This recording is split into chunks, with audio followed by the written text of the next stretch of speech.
20 साल का सनी इन बातों पर बिल्कुल विश्वास नहीं करता था।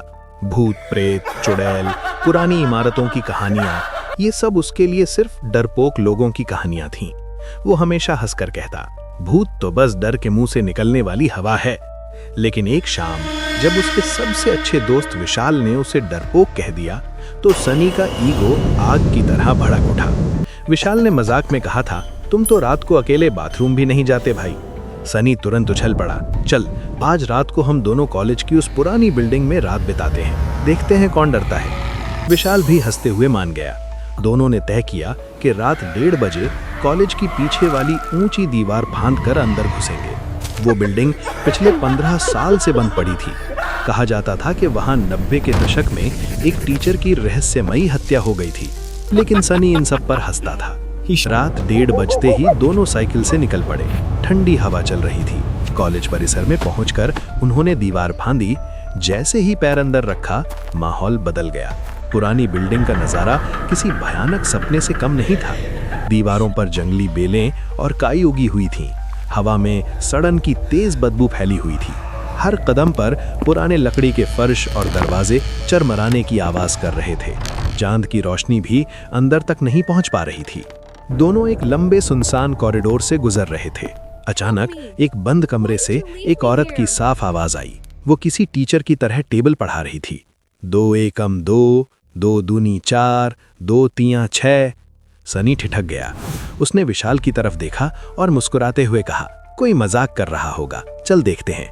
लेकिन जैसे ही वे उस कमरे के पास पहुंचे, तापमान इतना गिर गया कि उनकी सांसें सफेद धुएं की तरह बाहर निकलने लगीं।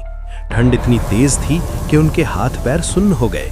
कमरा अंदर से बिल्कुल खाली था। सिर्फ टूटी हुई बेंचिंग, बिखरे कागज और एक पुराना ब्लैक बोर्ड था। सनी अभी सोच ही रहा था कि ये सब वहम है, तभी ब्लैक बोर्ड पर अपने आप चौक चलने लगी।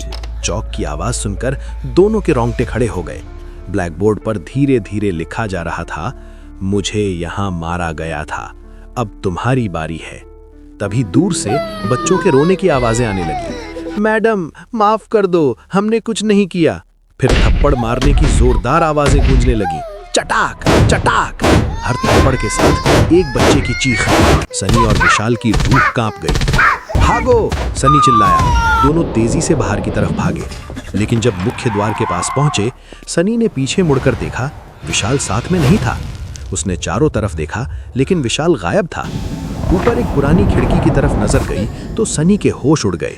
विशाल की परछाई खिड़की के शीशे पर दिखाई दे रही थी। वो दोनों हाथों से शीशा पीटते हुए मदद के लिए चिल्ला रहा था, लेकिन उसकी आवाज बाहर नहीं आ रही थी। उसका चेहरा डर से विकृत हो गया था। सनी बिना सोचे समझे फिर से अंदर घुस गया। वो सीधा उसी पुराने क्लासरूम की तरफ भागा। दरवाजा खोलते ही जो दृश्य उसने देखा, उसके पैरों तले जमीन खिसक गई। विशाल जमीन पर बैठा हुआ था। उसके चेहरे पर पसीना और आंसू मिले हुए थे। वो लगातार टेबल दोहरा रहा था, 2 एकम 2, 2 दूनी 4। उसकी आवाज कांप रही थी। उसके सामने एक भयानक औरत खड़ी थी। औरत की लंबी बिखरी हुई काली चोटी थी, सफेद पड़ चुकी आंखें, सड़ी हुई त्वचा जैसा चेहरा जिसमें जगह जगह कीड़े रेंगते दिख रहे थे। वो काली साड़ी पहने हुए थी जो पुरानी और फटी हुई थी। उसके हाथ में एक लंबी छड़ी थी जिसे वो बार बार विशाल के पास हिला रही थी। गलती की सजा, गलती की सजा, वो फुसफुसाती हुई कह रही थी। हर बार छड़ी हिलाते ही विशाल जोर से चीख मारता और फिर से टेबल दोहराने लगता। सनी चिल्लाया, विशाल उठो। लेकिन औरत ने धीरे से अपना सिर सनी की तरफ घुमाया। उसकी सफेद आंखें सनी को घूर रही थीं। कमरे में हवा एकदम स्थिर हो गई। सनी को लगा जैसे कोई उसकी गर्दन दबा रहा है। डर के मारे सनी ने विशाल का हाथ पकड़कर खींचा और भागने लगा। दोनों सीढ़ियों की तरफ दौड़े। पीछे से औरत की हंसी गूंज रही थी, एक ठंडी बिना जान वाली हंसी। सनी सीढ़ियों पर फिसला और कई सीढ़ियां लुढ़कता हुआ नीचे गिर पड़ा। उसका सिर जोर से टकराया और वो बेहोश हो गया। जब सनी की आंखें खुली तो वो विशाल के घर के बेड पर लेटा था। सुबह के 7 बज रहे थे। विशाल उसके पास बैठा हुआ था। सनी ने घबराकर पूछा, तुम ठीक हो? वो औरत, वो क्लासरूम? विशाल ने हैरानी से कहा, क्या? मैं तो तुझे एक खिड़की पर देखा था। तू शीशा पीट रहा था और मदद मांग रहा था। मैं अपने 2-3 दोस्तों के साथ अंदर गया और तुझे बेहोश हालत में सीढ़ियों के नीचे पड़ा पाया। हमने तुझे उठाकर यहाँ लाए। सनी स्तब्ध रह गया। उसने विशाल को पूरी कहानी सुनाई।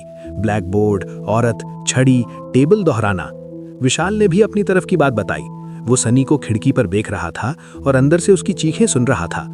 दोनों ने एक दूसरे को देखा। दोनों की कहानियां अलग अलग थीं, लेकिन एक बात साफ थी कि वहां कोई तीसरी मौजूद भी जरूर थी। कोई ऐसी चीज जिसने दोनों को अलग अलग भयानक अनुभव कराए। आज भी पंजाब के उस छोटे से कॉलेज के छात्र उस पुरानी बिल्डिंग के पास जाने से कतराते हैं। शाम ढलते ही कोई भी उस तरफ नहीं जाता। कहा जाता है कि वो टीचर, जिसका नाम शायद मैडम सरला था, आज भी वहां अपने बदले के लिए भटक रही है। जो भी छात्र रात में वहां घुसता है, उसे या तो टेबल दोहराते हुए पाया जाता है या फिर खिड़की पर मदद मांगते हुए।